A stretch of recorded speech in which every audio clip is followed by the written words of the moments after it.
Hey everybody, Mrs. Breidenbaugh here, and today we're going to talk about different types of landforms.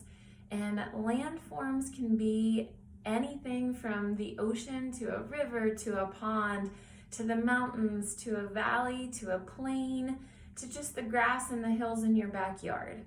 So the boys and I made this model today, and we're going to specifically talk about these high parts, these low parts, and this blue part in between. What do you think this blue part in between is? I bet you could guess. That's right, it's a river. It's a river that runs right through these high points. Does anybody think that they have any idea what these high points might be? Sometimes there might be snow on the top because they're so high.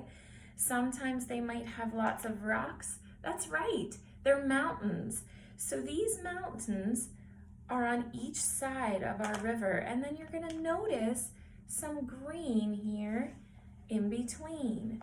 The green is the flat part. This is the valley. So we have mountains, and then we go to the flat part, which is the valley where the green grass grows and the stuff that the animals can eat from. And then we have a river that runs right through it. So I'm going to continue talking to you here a little bit about mountains, valleys, and rivers, and what grows around it and what kinds of animals you might see. All right, kindergarten. Here is a really cool picture of unique landforms out in a mountain area. These are actually the exact same landforms that were in my model. So take a look here, and I want you to look at where the river runs through. It runs right through the middle of these mountains over here, and then these mountains on this side also.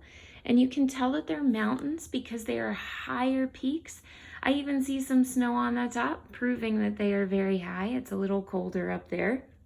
And if you take a look, there are flat parts, and those flat parts are along the riverbeds where the green is growing. These are flat parts where vegetation grows like grass and bushes and trees. And if you take a look here, guys, I want you to realize something for me. That the mountains, valleys, rivers, oceans, and rocks, and the soil and the air and the water, they're all non-living things. They are the non-living parts of the world. But if you look here, there are living things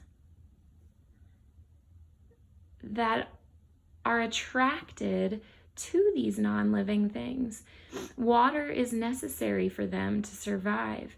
And if you look, the water is also necessary for those plants to grow. Those plants and the grass, they are living things.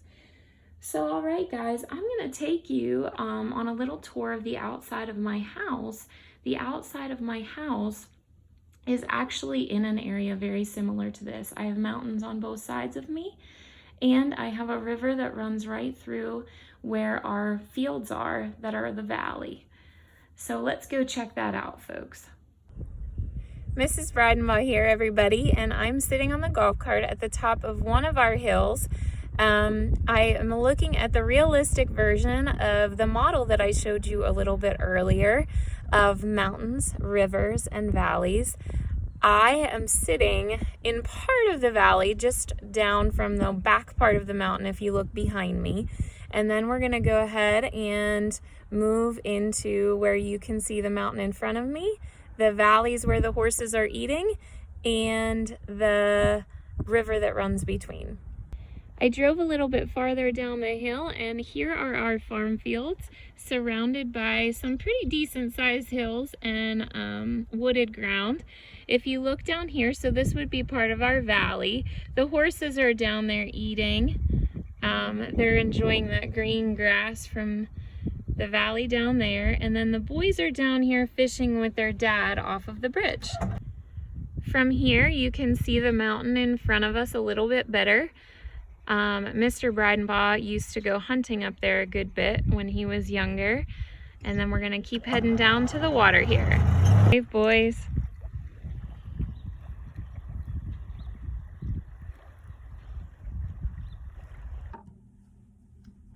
All right. right, guys, the last thing that we're going to talk about as far as landforms goes is the ocean. I want you to think about that ocean that you've gone to see, or if you haven't seen it, from a video that you've seen.